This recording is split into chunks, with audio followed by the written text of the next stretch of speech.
This evening test is conducted on the first Wednesday of each month between the hours of 6 p.m. and 7:30 p.m.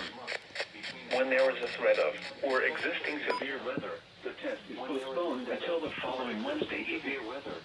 Reception of this broadcast and the warning alarm will vary at any given location, and the warning variability will be more noticeable at greater distances from the transmitter. May occur even though you are using a good quality receiver in perfect working order. The warning alarm will be activated for warnings in selected watches affecting locations in portions of West Kentucky, You didn't go off. Missouri, Southern Illinois, Southwest Indiana, and Northwest Tennessee. This concludes this Wednesday evening test of NOAA Weather Radio's warning device. We now return to our regular programming.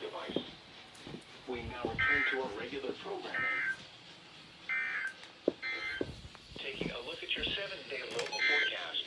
Tonight, a change